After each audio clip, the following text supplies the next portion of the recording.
오늘 본문 말씀은 여러분들 모두 잘 아시는 말씀입니다. 욥이 마지막으로 하나님 앞에 자신의 죄를 고백하고 회개하며 욥기를 마무리하는 말씀인데요. 욥기는 사실 그 서론이 욥이 의인이라는 점에 주목하면서 시작합니다. 이에 대해서 사단이 약간 하나님께 마음에 들지 않는다면 시비를 걸죠. 그러면서 등장하는데 욥을 칭찬하시는 하나님께 대해서 욥을 하나님께서 잘해주시니까 그런 거 아닙니까? 라고 하면서 하나님께 감히 내기를 하죠. 이에 대해 하나님께서 허락하셔서 욥은 하루아침 만에 모든 재산과 자녀들을 잃게 됩니다. 마귀가 거둬가게 되는 거죠. 그럼에도 욥은 범죄하지 않고 하나님을 향해서 원망하지 않습니다. 그러자 사단은 몸도 쳐야 합니다라고 주장을 합니다. 그리고 하나님은 이를 수용하시죠. 2장 9절에 보면 부인이 하나님을 욕하고 죽으라 고 이야기할 정도로 극한 상황에 처하지만 욥은 결코 범죄하지 않고 2장 10절에서 무엇라고 얘기하냐면 우리가 하나님께 복을 받았은즉 화도 받지 아니하겠느냐라고 반문합니다. 우리가 아는 참으로 욥다운 모습입니다. 그렇게 감히 우리와는 비교할 수도 없는 인물인 것처럼 보이고 이러한 이전까지의 모습은 우리가 욥기를 잘못 읽도록 만드는 충분한 이유를 만들어줍니다. 욥은 의인이다. 욥은 잘못한 게 없다. 만약 욥이 의인이라서 하나님께서 찾으시는 사람이었고 또 칭찬하시는 사람이었다고 하면 우리는 매우 초라해지고 우리는 욥기에서 아무런 내용도 배울 수 없게 됩니다. 사실 믿음장이라 불리는 히브리서 11장으로 인해서 많은 사람들이 성경의 주요 인물들에 대해서 그들은 처음부터 믿음 좋았던 사람들이라고 오해를 합니다. 믿음 좋은 분들 많죠. 맞습니다. 하나님께서 그런데요, 그들을 믿음의 사람들로 이끌어 가셔서 마침내 믿음의 사람들로 인정받은 사람들로 인도하셨다는 것이 성경의 이야기지 그들이 결코 처음부터 믿음의 사람이었다고 성경은 이야기하고 있지 않습니다. 그들도 우리와 별거에 다름없는 그런 사람들이었습니다. 이를테면 아브라함은 믿음이 연약했죠. 어떻게 했습니까? 아내를 누이라고 2번이나 속입니다. 야곱은 사기꾼이었고요. 꿈의 사람이라 불리는 요셉은 어땠습니까? 꿈쟁이라 불리지만 사실 그는 고자질쟁이였고 총리에 오르면서 이스라엘 여인을 찾은 것이 아니라 애굽 여인과 결혼했고 결혼하여 하나님께서 아들을 주셨을 때 그 아들의 이름을 믿음으로 지은 것이 아니라 이제 내 고생 끝났다. 이제 고생 끝났다. 이제 살만하다. 라는 정도의 의미로 이름을 정할 수준에 불과했습니다. 그랬던 그가 형들이 그 앞에 무릎을 꿇자 비로소 하나님께서 나에게 꿈을 보여주셨었지 라고 생각하며 그 꿈을 떠올리게 될 정도로 믿음이 별로였었습니다. 그랬던 그들이었지만 그런 사람들을 믿음의 사람들로 이끄셨다는 것이 바로 구약의 이야기입니다. 그런데 오늘 본문을 보면 욥은 조금 다른 듯합니다. 처음부터 의인이라고 평가받고 있습니다.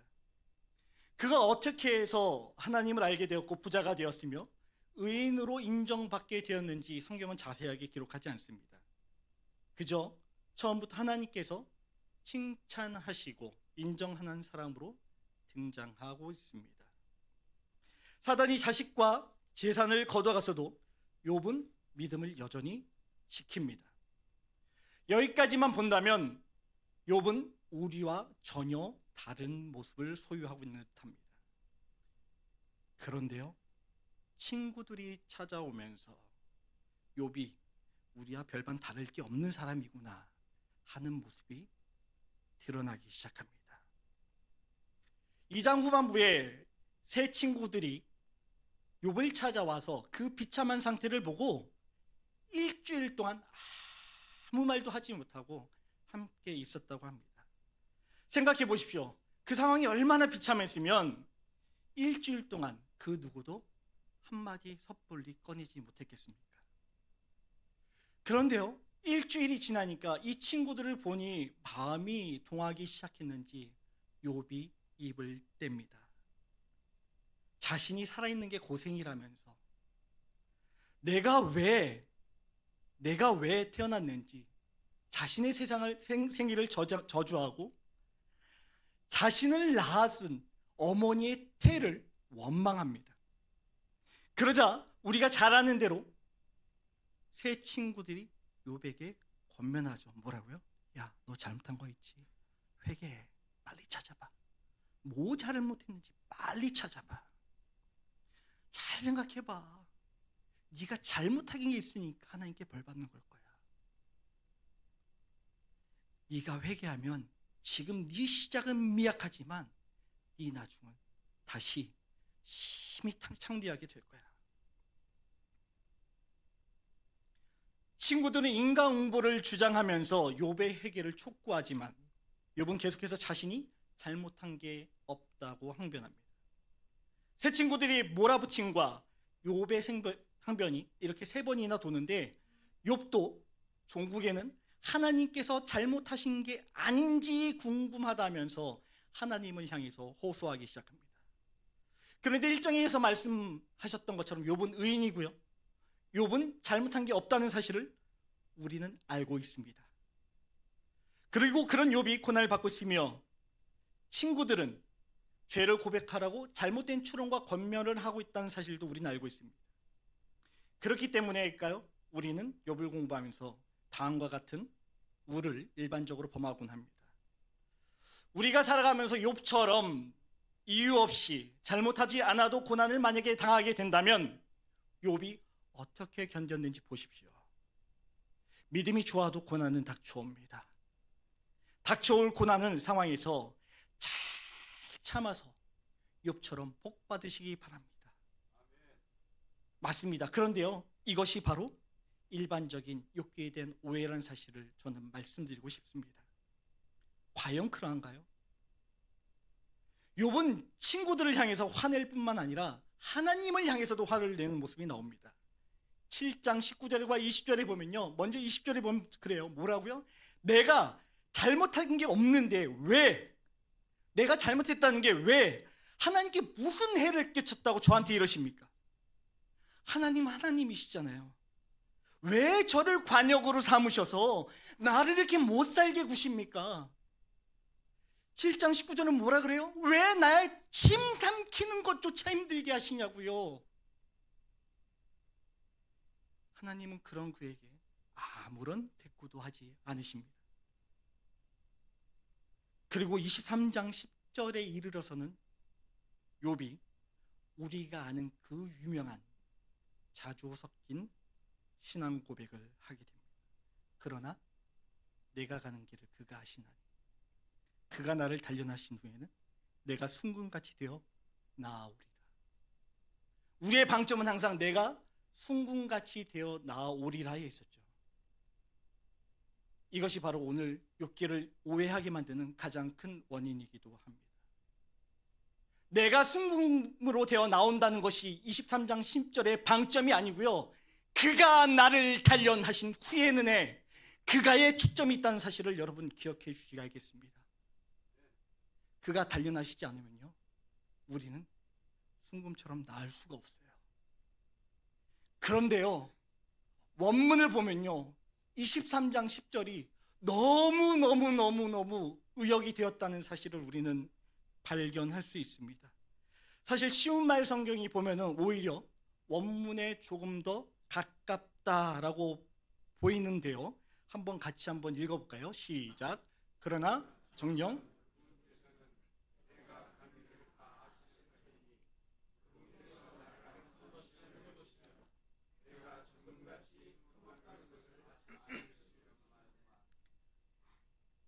그가 내가 가는 길을 다 하실 텐데, 그분이 나를 테스트한다면, 시험해 보신다면 내가 얼마나 힘이 없는지, 내가 잘못한 게 없는지 그분이 아실 텐데 왜 나한테 이러시지?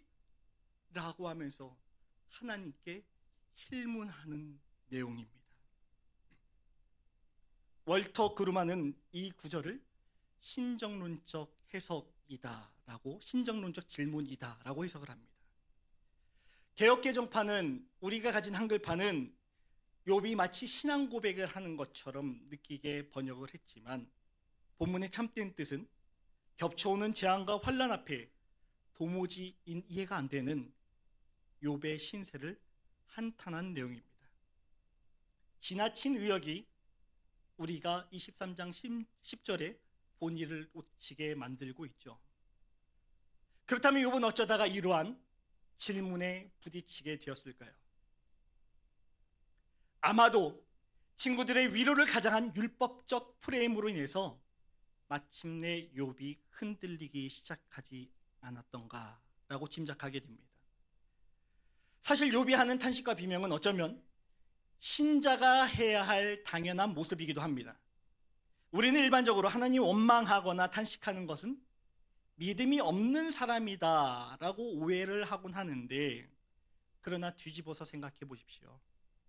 비명을 지른다는 것은 어떤 의미입니까? 살고 싶다, 살겠다, 살아야겠다라는 외침입니다. 여러분, 정말 살고 싶지 않다라고 하는 사람들을 보셨습니까? 그런 분들은요, 어려움을 봐도 외치질 않아요. 비명을 안 질러요. 그저 웃지요. 그런데 욥은 오늘 탄식하고 있습니다. 왜요? 하나님, 저 좀 주목해 주세요. 제가 왜 이런 상황을 겪고 있는지 하나님 제발 말씀 좀 해주세요. 계속해서 자신의 상황을 하나님께서 답해 주시기 간청하고 있습니다. 이러한 모습은 하나님을 절대적으로 신뢰하고 있다라는 의미이기도 합니다. 왜요? 하나님을 향해 간절히 신뢰하고 있기 때문에 그 간절함이 표현이 되지, 하나님을 신뢰하지 않는다면 하나님을 향해 탄식하는 게 아니라 아까 말씀드렸던 것처럼 그냥 웃든지 아니면 모든 것들을 그냥 내려놓고 포기하고 속상해하고 우울증에 빠지든지 할지도 모르겠습니다. 그러나 욥이 하나님께 탄식한 이유는 하나님만이 모든 문제를 해결해 주실 수 있다는 믿음 때문이었습니다. 따라서 어떤 어려움과 고난이 닥칠 때 우리는 하나님을 향해 탄식하는 것이 당연한 것인 줄로 압니다. 만약 어려움에 빠지신 분 계십니까? 하나님을 향해 탄식하고 부르짖기 바랍니다. 하나님은 그 탄식과 부르짖음을 주목하실 줄로 믿습니다. 그런데 아이러니하게 오늘 본문에 보면, 욥기 전체에서 보면 그런 욥에게 하나님은 어떠한 대꾸도 하지 않으십니다. 친구들은 계속 몰아붙이죠. 욥은 여전히 항복하지 않죠. 그렇게 세 바퀴를 도는데 이에 친구들이 지친 기색을 띠자 젊은 엘리후가 등장합니다. 그리고 하나님께서 얼마나 크신지 창조 이야기를 하기 시작하죠. 그리고 묻습니다. 네가 하나님을 알아? 네가 감히 하나님께 대들어도 돼? 다시 23장 10절로 한번 들어가 볼까요?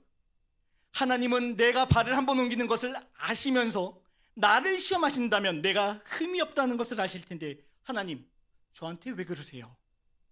라는 질문이었다고 이야기했습니다. 이것은 하나님을 향한 신정론적 질문입니다. 하나님은 오르신 분이시기 때문에 오르신 일을 하시는데 그 오르심을 증명하시기 위해서 인간의 잘못된 것들을 화와 벌로 다스리신다는 게 신정론의 핵심입니다. 이 이야기는 뭐냐면, 이제 나의 이 벌의 원인을 내가 아니라 나는 잘못이 없으니까 하나님께로 공을 돌려드리겠습니다. 그러니 하나님께서 대답해 주세요 라는 의미입니다. 그런데 하나님은 여전히 그 어디에서도 답을 하지 않으십니다.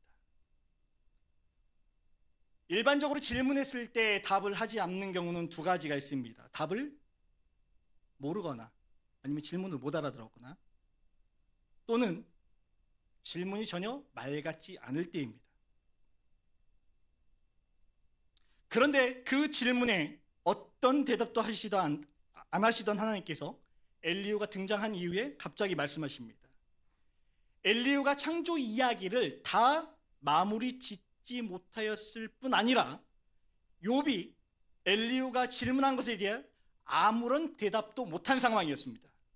이때 하나님께서 38장 3절에서 등장하시면서 뭐라고 하십니까?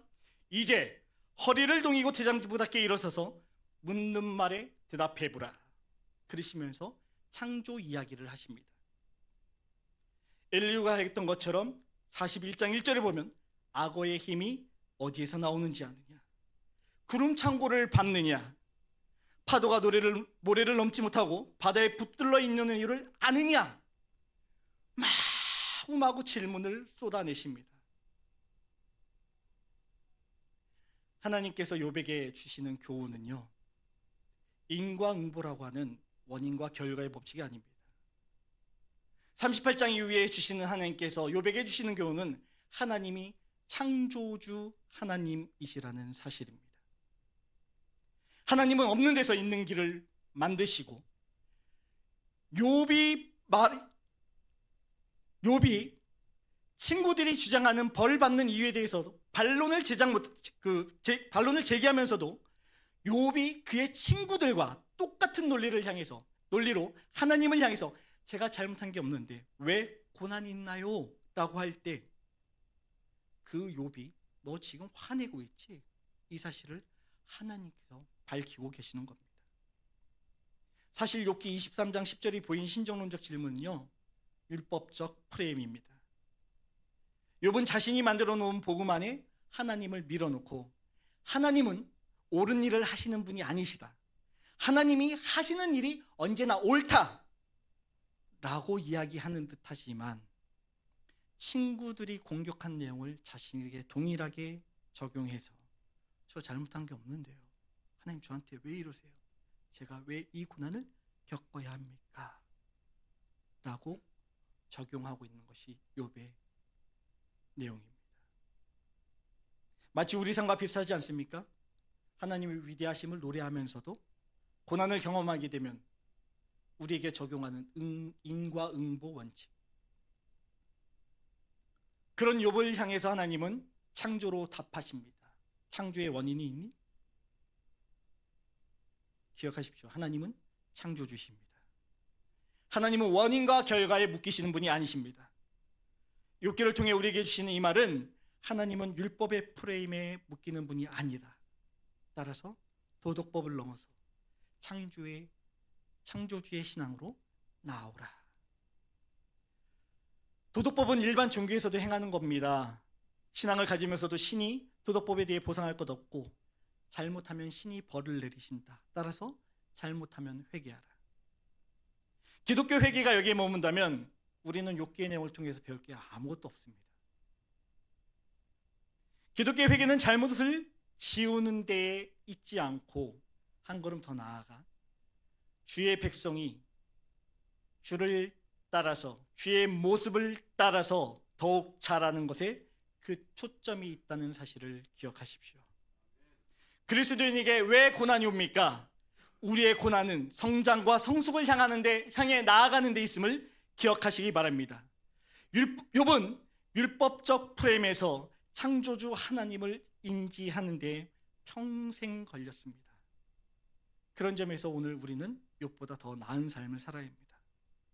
따라서 고난을 만날 때 내가 무슨 잘못을 했다고요? 하는 율법적 프레임이 아니라 이를 통해서 다음 자리로 나아가길 원하시는 하나님을 발견하시기 바랍니다.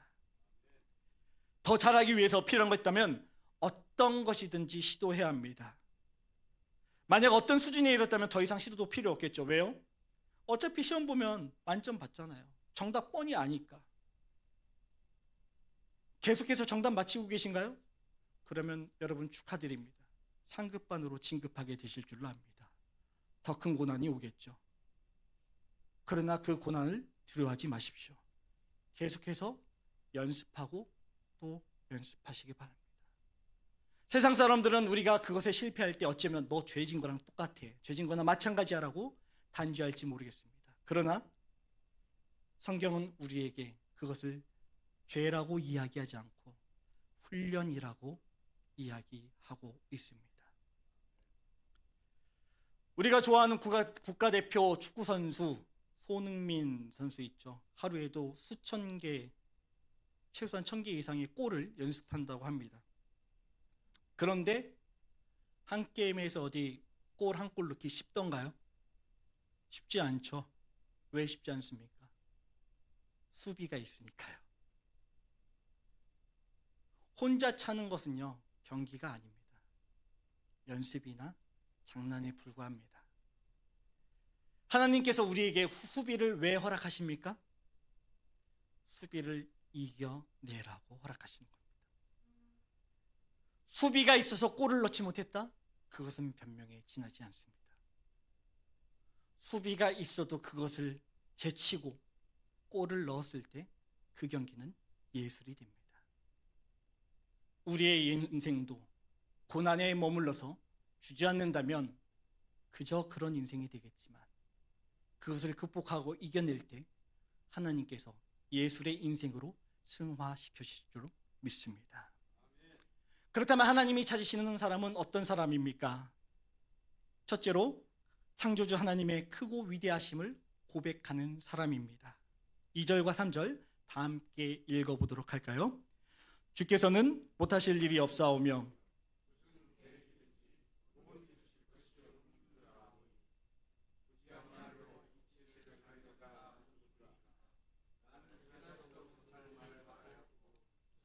수없는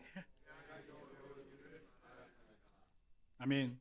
욥은 하나님을 그저 도덕 법칙의 세계에 존재하는 분으로만 이해할 뿐이었습니다. 그러나 욥의 23장 10절에서 했던 신정론적 질문을 우리가 점검하면서 율법적 프레임에서 벗어나는데 평생 걸렸다는 점도 사실을 확인했는데요. 하나님께서 욥을 도덕 법칙의 세계에서 창조 법칙의 세계로 데려가신 이유는 무엇이었습니까? 하나님의 권력이 이만큼 크다를 보여주시기 위하였습니까? 아니죠. 너는 손님이 아니라 내 자식이다. 이 사실을 알려주기 위함에 있었습니다. 세상에 창조 질서 있습니다. 그런데요, 그것의 원인이 없다. 내가 만들었다. 얼마든지 나는 창조를 계속한다. 이것이 바로 하나님께서 욥에게 하신 말씀입니다. 이에 대해 로안 윌리엄스는 하나님께서는 지금도 언제든지 새로운 창조로 개입할 수 있다고 단언합니다. 그렇습니다. 하나님은 우리 세계에 새로운 것을 여전히 새롭게 창조하실 수 있는 분이십니다.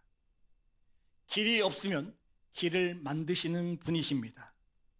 그런데 우리는 우리가 아는 자연 질서가 창조의 모든 질서라고 착각하곤 합니다. 이것은 매우 위험한 이단 형태의 이신론, 즉 자연신론이라고 하는 사상입니다. 그러나 그 법칙을 넘어선다는 것이 하나님의 창조 세계이고 이것을 우리는 은혜요 기적이라고 부릅니다. 우리는 자연 질서 속에서 살고 있지만 창조 질서 속에서 함께 살고 있다는 것을 아는 자리로 나아가는 게 욥기를 통해 우리가 배워야 할 유익입니다. 신이 정당한 사람에게 보상하고 나쁜 사람은 벌한다는 종교적 단계에서 벗어나 고난은 형벌이 아니라 훈련이라는 성장한 사람의 관점을 갖기 바랍니다. 그래서일까요? 히브리서 5장 8절에서 9절을 보면 그가 아들이시면서도 받으신 고난으로 순종을 배워서 온전하게 되셨다라고 기록을 하고 있습니다. 둘째로 하나님께서 찾으시는 사람은요, 훈련과 섬김의 자리에 동참하는 사람입니다. 4절과 5절 함께 읽도록 하겠습니다. 내가 말하겠사오니 주는 들으시고 내가 주께 묻겠사오니 주여 내게 알게 없소서. 내가 주께 대하여 귀로 듣기만 하였사오나 이제는 눈으로 배움나이다. 욥이 당한 고난은요, 다음 학년으로 넘어가기 위한 하나의 절차였습니다. 다음 학년으로 넘어갈 때 아이들이 많이 힘들어하죠. 왜 힘들어합니까? 다음 학년 내용을 모르기 때문이죠. 모르는 게 힘들어서 다시 하급생으로 돌아가는 게 맞습니까? 하나님께서 오늘 우리를 이 자리로 데려오고 오신 이유가 무엇인지 한번 깊이 생각해 보시기 바랍니다. 하나님은요, 마침내 욥이 자신을 괴롭게 했던 친구들을 위해 기도하도록 이끄십니다. 마치 누가복음 23장 34절에서 예수님이 하셨던 것처럼 저들의 죄를 사하소서 하는 것과 같은 맥락의 기도를 하게 하십니다. 친구들을 끌어안게 하시고 자신을 욕하고 핍박하게 만들었던, 힘들게 만들었던 그들을 향해 나는 알고 너네들은 모르니까 분리하는 게 맞아 라는 게 아니라 그들과 함께 하나님의 일을 하라는 것이 오늘 본문을 통해서 주시는 하나님의 뜻입니다. 나를 반대하는 자도 끌어안는 사람이 바로 주님께 묻고 그 뜻을 듣는 사람이며 나아가 하나님의 일하심을 눈으로 보는 단계의 사람인 줄로 압니다. 이런 사람이 훈련받는 자요, 섬김의 자리에 동참하는 사람입니다. 훈련받고 섬김의 자리에 동참하는 사람은 반대하는 사람을 나와 똑같이 만들려고 강요하는 것이 아니라 그 사람을 경청하는 사람입니다. 여러분 혹시 시각장애인이 코끼리 만지기 했다는 우화를 아십니까? 어떤 사람은 다리를 만지고 어떤 사람은 코를 만지고 몸을 만지고 서로 다른 이야기를 하죠.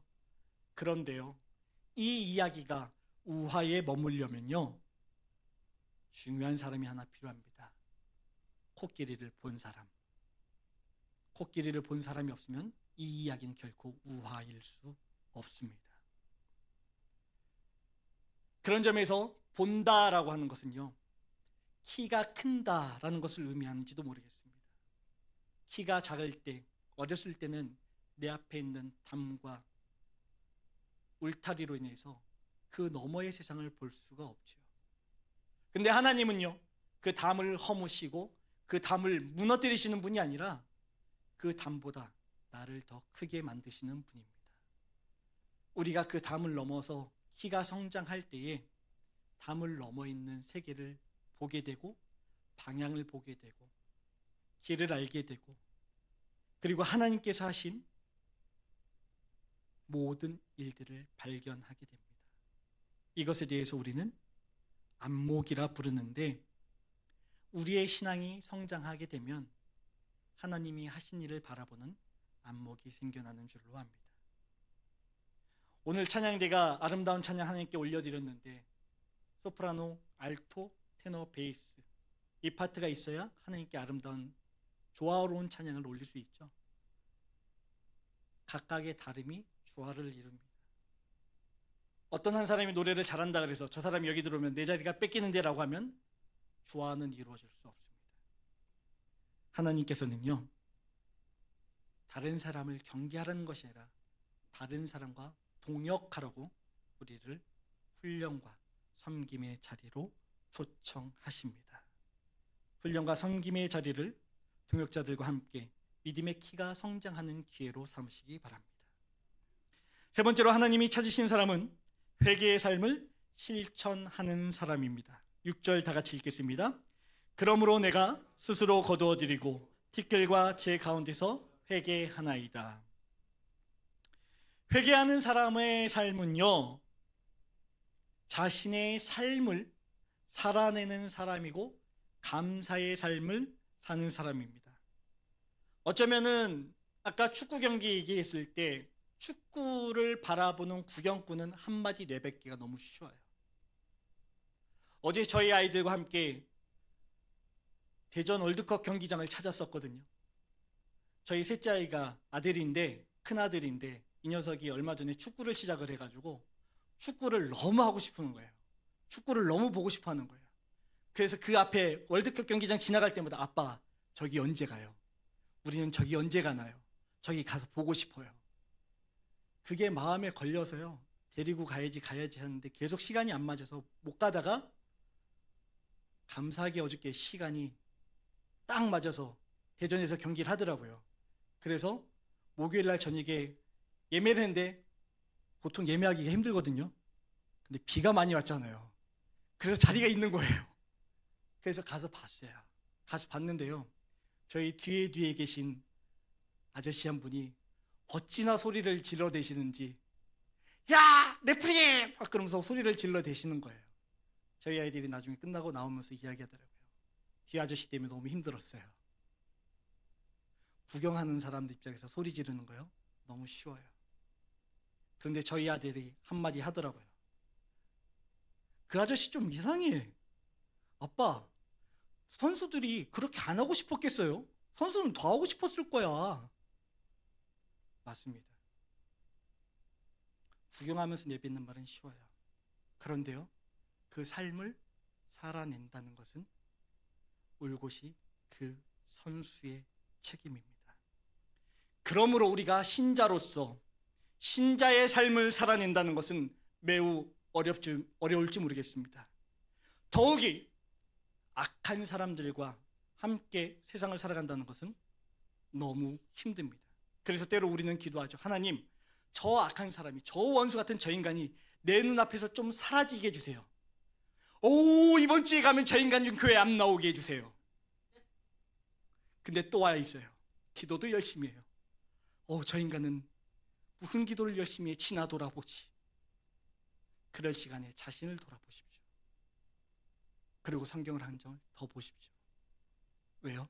로마서 9장에 보면요, 바로를 회개하지 못하게 하신 분이 하나님이시라고 이야기합니다. 바로의 역할이 얼마나 중요합니까? 바로 덕에 하나님께서 10가지 재앙을 내리실 수 있었습니다. 무슨 말입니까? 모세 입장에서는요, 바로가 은인이라는 거예요. 바로가 없으면요, 여러분, 우리가 아는 모세가 없어요. 바로가 그렇게 하나님 앞에 회개하지 않고 뻗팅겼기 때문에 모세가 오늘 우리들에게 역사적으로 길이 기억되며 귀한 믿음의 인물로 수양받는 줄로 압니다. 여러분, 만약에 우리를 못살게 구는 그런 사람이 보이십니까? 그분이 바로 우리의 신앙의 은인이십니다. 볼 때마다 인사하십시오. 나의 은인님. 그게 바로 하나님의 방식이죠. 그러므로 회개하는 사람은 상황을 핑계로 순종하지 않을 이유를 찾는 게 아니라 어려움 속에서도 감사의 조건을 찾고 자신의 삶을 살아냅니다. 우리의 회개와 감사는 예배와 기도의 자리에서 시작됩니다.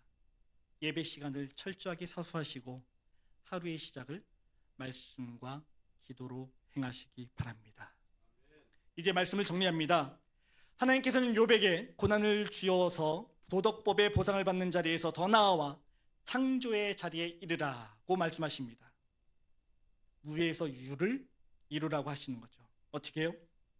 네가 보상할 필요가 없는 사람에게 더 잘하라. 원수를 사랑하고 보복하지 말라. 보복은 하나님이 알아서 하신다. 나를 힘들게 하는 그 사람은요, 내 인생이라는 영화에서 하나님께서 적당한 타이밍에 빼실 줄로 압니다. 마치 영화에서 악당이 주인공을 괴롭히다가 언제 그랬냐는 듯이 언제 사라진지도 모르게 신압으로 사라진 것처럼 말입니다. 욥은 사실 이것을 깨닫는데 평생 걸렸습니다. 율법적 프레임에서 창조주 하나님의 절대 주권을 인정하기까지 얼마나 고생했습니까? 우리는 욥의 고난을 통해 의인이라도 고난을 받을 수 있다는 사실을 기억해야 합니다. 그러나 의인이 받는 이 고난은 형벌이 아니라 영광으로 나아가는 통로라는 사실 또한 명심해야겠습니다. 이런 점에서 이제 우리는 고난을 고난이라 쓰고 훈련이라 읽어야 합니다. 기억하십시오. 하나님이 찾으시는 사람은 고난 속에서 그 원인이나 이유를 찾아 표류하는 사람이 아니라 고난을 훈련과 성장의 기회로 삼는 사람이라는 사실입니다. 하나님, 전 그런 사람 아닌데요? 아니요. 하나님께서 그 자리로 이끄신다는 게 오늘 욥기를 통해서 우리에게 주시는 교훈이요. 우리가 바로 그 하나님이 찾으시는 그 한 사람이는 사실입니다. 그 한 사람이 되어 하나님을 기쁘시게 하는 삶을 살아가는 삶이 되시길 예수님 이름으로 부탁드립니다. 기도하겠습니다.